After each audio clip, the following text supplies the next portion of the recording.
Coming up on This Week in Trek, Enterprise fights the Xindi, we get a second look at Star Trek Into Darkness, and SF Debris finds out what happens when B'Elanna Torres fills in for Worf. All this and more on Twit.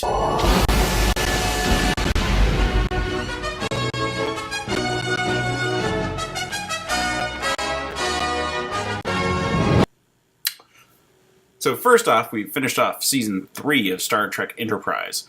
A definite mark in the right direction after the first two seasons, which were fine.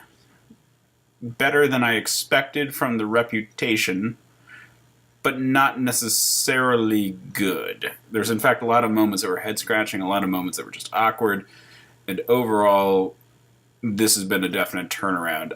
The fact that the Xindi plot is very reminiscent of the political era of the time. Felt very much like, oh, there's a hidden threat, there's terrorists out there. Felt very early 2000s, which I guess it's from, so it's not entirely surprising, but it is interesting to just feel a period so specifically, like even more so than when watching like the original series and feeling the 60s, or watching Next Gen and feeling late 80s, early 90s. This one felt very much like a product of its time. It is a huge step forward. I thought that the overall plot structure was great. I'm obviously a huge fan of Deep Space Nine, which is very serialized. So this was a good movement in the right direction. It wasn't quite everything that it could be, but it was still nice to have a long, continuous story with lots of continuity, tying each episode over to each other. So this was a good overall project. Not perfect, but interesting. I wish that it wasn't. I wish that the Xindi were a race that we had seen before.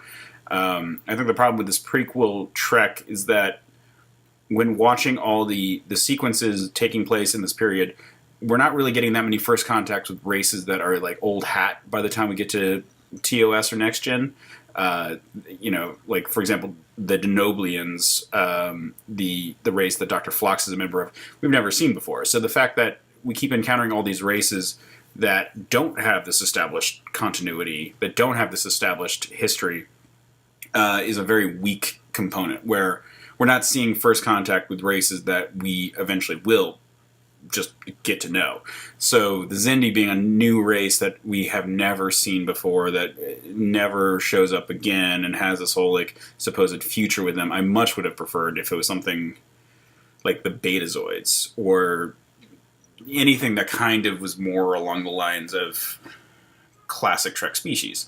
One nice thing is that we have the Vulcans and their early history with humans, which is up front here, but we don't get to see much more. The Andorians we also get to see eventually, and I actually do really like the Andorians. This season, I think, cemented the fact that I love Commander Shran, played by Jeffrey Combs, in a very different role than his run as Wei-Yun on Deep Space Nine.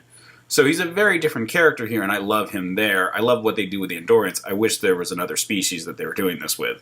I know that the Tellarites eventually will be built up more, and they're another species that we do know from TOS and whatnot, but we just don't get to see enough of the other old hat aliens. Like I said, the Betazoids, or the Trill, any species where they're just accepted as members of the Federation or people around the Federation would have been fantastic. As a result, we don't get that. It's unfortunate, but the story itself is good. I would have loved for it to tie further into the Star Trek lore. So I had the opportunity to rewatch Star Trek Into Darkness the other night. This was also a fun experience. Again, we're sort of treading into prequel territory again. The new universe, I really liked the 2009 Star Trek movie. I walked out of Into Darkness when I saw it in theaters hating it. Rewatching it, I'm reminded that there are things to like about it. I've always said that the opening sequence, that like first 10-minute chunk on that alien world, is a fantastic sequence. I don't understand why the ship was underwater, but everything else about it I thought was a great time. Looking at this movie, I think I've cemented why I dislike it beyond just the odd choices that it makes at some points. The way that they kind of write these technological plot devices in and then never explore the implications, which fair enough, Star Trek does all the time. Um, the weirdest part about it is that the things I like the most are scenes I've seen before, including in the 2009 Star Trek movie. So it's not just taking great movies or great episodes and putting modern spins on it. They're even kind of rehashing old scenes, like the space jump. It's not awful. Benedict Cumberbatch, I think, is a great actor. And the race issues, character differences aside, I think he could have been a great Khan. But I think they wrote him as a very different character, and so it's even more aggravating when you note that he's not even remotely close to playing an Indian. I've cited the whole like Indian English character thing, and some people say I'm reaching. I think it's just an extra layer of issue. But overall, the movie, if you've never seen any Star Trek, there's plenty to enjoy, but also plenty to like kind of scratch your head about. If you've seen a lot of Star Trek, it just does not live up to its expectations. When I first saw it in theaters, it made me go out and rage watch a lot of the original series, a lot of Next Gen, and then I started my current endeavor of watching all of Deep Space Nine in order, all of Voyager in order, all of Enterprise in order, and I'm just going to go through and watch every series, episode by episode, which is a terrifying thing, but this movie at least like made me go and appreciate better Trek. It's not awful, but it is nowhere near the height of the series. I think the problem with it is it's so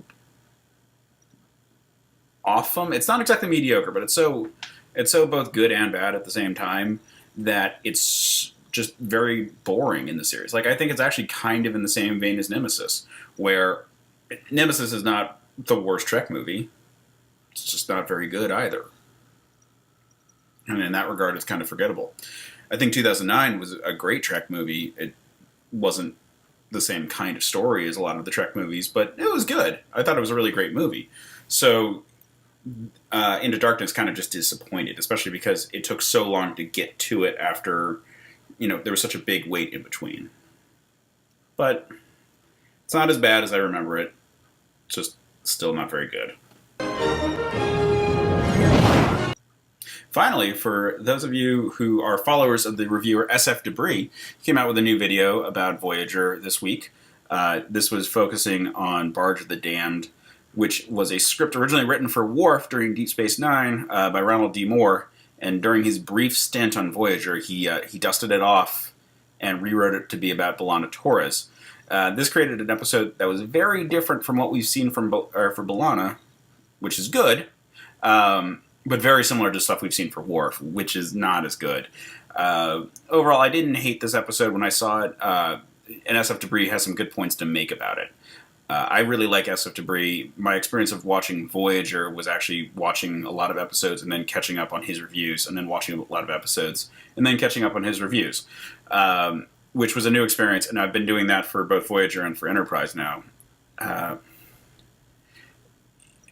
I think he raises good points in general about Star Trek videos. I think this is one of the better episodes of Voyager, so he doesn't have as much to complain about. It also just highlights what could have been if other better writers were working on Voyager.